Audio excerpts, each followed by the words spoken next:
दोबारा। देखिए कहाँ टाइम आ गया है, अब आज 2022 है और अब ये टाइम इस साल में मतलब टाइम हैज़ कम कि वक़्त आ गया है कि हम जो है प्री डायबिटीज़ को बहुत सीरियसली लें। तो मैं आपको बताऊँ कि इंसुलिन के बारे में आप जानते होंगे या नहीं जानते होंगे। ये हमारे बॉडी में पैंक्रियास ग्लैंड होती है कि जो इंसुलिन हार्मोन बनाती है। और इंसुलिन एक ऐसा हार्मोन है जो शुगर हम लेते हैं ना, बिना इंसुलिन के लिए यूटिलाइज़ नहीं कर सकते। इसको मतलब तो इंसुलिन एक तरह से दरवाज़ा खोल देती है उसका, ग्लूकोज़ यूटिलाइज़ेशन का। और मतलब फिर जो है ब्लड सेल्स मतलब हमारी जो बॉडी की सेल्स हैं वो शुगर ले लेती हैं इंसुलिन की मदद से, वो उसका एनर्जी का फ़ायदा उठाती हैं। तो अब प्री डायबिटीज़ में क्या होता है? प्री डायबिटीज़ में क्या होने लगता है, वैसे तो जब भी हम खाना खाते हैं पैंक्रियास सेंस करती रहती है, उतना इंसुलिन फटाफट बनाती रहती है। इंसुलिन की रेंज मतलब बहुत कम होती है, 5-6 मिनट की होती है, तो नई-नई बनती रहती है। तो जैसे हम खाना खाते हैं 2 घंटे में ब्लड शुगर वापस 100 पे आ जाता है। लेकिन फिर क्या होता है कि प्री डायबिटीज़ स्टेज में जब तक हमें अभी हमारी जैसे ब्लड शुगर नॉर्मल तो आ जाएगा, लेकिन पैंक्रियास जो है 2 घंटे में नहीं आएगा। लेकिन पैंक्रियास जो है ना, अब इस समय इतना इंसुलिन नहीं बना पाती कि आपका 2 घंटे के अंदर-अंदर वो 100 पे आपका नंबर ले आए। तो ब्लड शुगर एक तरह से थोड़ा ऊपर रहने लगता है और वही जैसी स्टेज को हम फिर प्री डायबिटीज़ भी बोलते हैं। अच्छा, आपको ये समझने की ज़रूरत है आपको कि जो है लाइफ जो है ना बहुत स्लो प्रोसेस है। और ये जो प्री डायबिटीज़ का फ़ेज़ अब ये मत समझिए कि आज हुआ और आज हो गया और एकदम से अचानक हो गया, सालों लगते हैं। धीरे-धीरे होता है। धीरे-धीरे शुगर ऊपर जाता है और इसके कोई सिम्पटम्स ही नहीं होते। प्री डायबिटीज़ तो बिल्कुल ही नहीं होते। प्री डायबिटीज़ को छोड़िए, डायबिटीज़ भी हो जाए आपको, जब आपका 3 महीने वाला टेस्ट 6.5 से ऊपर चला जाए, लगातार शुगर ऊपर रहने लगे, तो उस समय डायबिटीज़ हो जाती है। उसमें भी 5-6 साल तक कोई सिम्पटम्स नहीं होते आपको। जो डायबिटीज़ के जो सिम्पटम्स हैं कि प्यास खूब लगे, खाना खाना खूब लगे, क्योंकि हमारा शुगर से यूटिलाइज़ नहीं हो रहा, तो we kind of feel hungry, भूख लगती है हमें और फिर बार-बार हम बाथरूम में दौड़ें, क्योंकि शुगर जो है यूरिन में निकलता रहता है, यूरिन के साथ-साथ पानी भी जाता है, तो एकदम से बार-बार बाथरूम में दौड़ने की मतलब जाना पड़ता है। तो पॉलीयूरिया, पॉलीफेजिया, पॉलीडिप्सिया, ये 3 सिम्पटम्स क्लासिकल सिम्पटम्स होते हैं जो हर एग्ज़ाम में पूछे जाते हैं, लेकिन ये अब देखने को नहीं मिलते। मिलेंगे अगर आप अपने शुगर का इंतज़ाम नहीं करेंगे तो बिल्कुल होगा। लेकिन इसका मतलब तो यही है कि आपकी सेहत बड़ी जल्दी जो है ना जाने वाली है, मतलब नीचे जाने वाली है और इवेंचुअली आप ऊपर जाने वाले हो। सॉरी, लेकिन ये ज़िंदगी की सच्चाई है। अब आप आँखें बंद करें, ना करें, इससे मतलब ये आपके ऊपर है। अ, अच्छा, एक बात आपको ये जानने की ज़रूरत है कि पिछले 20 साल में जो यंग लोग हैं ना, उनमें शुगर का वो बढ़ता जा रहा है। भूल जाइए क्यों बढ़ रहा है, बस फैक्ट है ये लाइफ का। इस फैक्ट को आप कोई डिनाई नहीं कर सकते।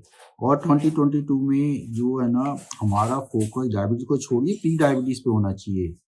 प्री डायबिटीज़ एक ऐसी चीज़ है, अगर आप ठीक से मैनेज करें ना, 30 साल तक डायबिटीज़ ही नहीं होगी। जो हमारी जो लाइफ है ना, बहुत ही आपको समझने की ज़रूरत है। बहुत धीरे मतलब जो है हमारी डायबिटीज़ आगे जाती है। तो अब पिछले 20-22 सालों में क्या हो रहा है, पिछले 20 सालों में कि यंग लोगों में शुगर होने लगी है और शुगर ऊपर जाने लगी है और नंबर ड्रामेटिकली बढ़ता जा रहा है। क्यों हो रहा है? हो रहा है, इसके भी रीज़न्स हैं। लेकिन इस समय आपको ये जानना ज़रूरी है कि ये फैक्ट है। इस फैक्ट को आप इग्नोर नहीं कर सकते। और 2022 में हमारा सारा फ़ोकस ना प्री डायबिटीज़ पे होना चाहिए।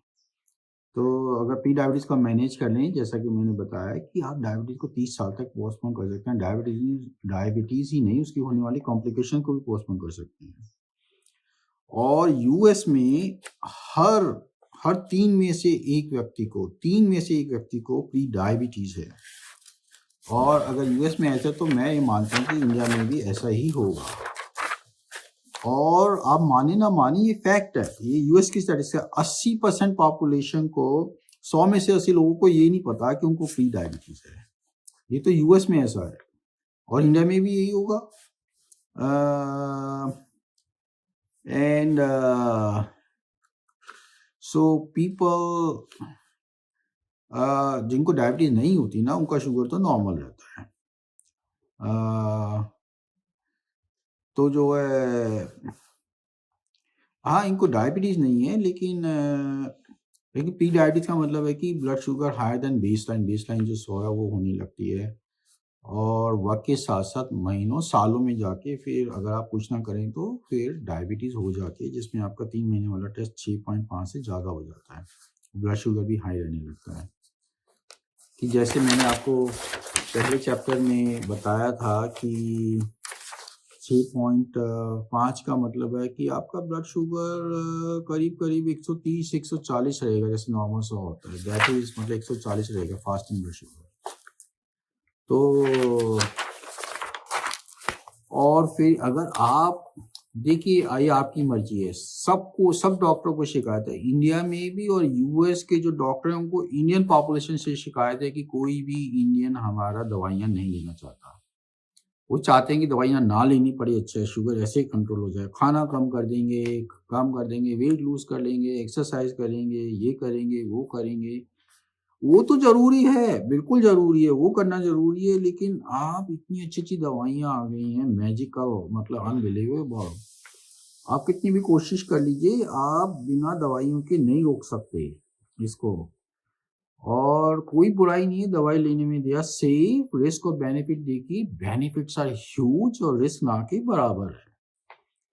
और ये तो रिसर्च जो है ना, मतलब सालों से हो रही है, पूरी दुनिया लेती है, करोड़ों लोग लेते हैं दवाइयों को, हमें पता है। हम मतलब और क्या कहते हैं, अब आप नहीं मैनेज करेंगे ना और दवाइयाँ ठीक से नहीं लेंगे ना, अपना ब्लड शुगर कंट्रोल नहीं करेंगे, 3 महीने वाला टेस्ट जो है आप कंट्रोल नहीं करेंगे, तो आपका वक्त के साथ साथ किडनी फेल हो जाएंगे, नेक्स्ट लाइन मतलब, और नेक्स्ट फिर हार्ट अटैक हो जाएगा आपको, फिर आप ब्लाइंडनेस का नंबर 1 कॉज डायबिटीज है। हमारे टाइम में विटामिन ए डेफिशिएंसी था इंडिया में, लेकिन अब इंडिया में भी डायबिटीज नंबर 1 कॉज है ब्लाइंडनेस का। सोचिए आप अंधे हो जाएंगे, ब्लीडिंग हो जाती है आंखों में। तो इसके बाद तो बड़ी लंबी लिस्ट है, तो आप सब जो है इस बात को बहुत ध्यान से सिंसियरली लीजिए, और भागिए मत इस बात से, डिनायल से कुछ नहीं होगा। काउंसलिंग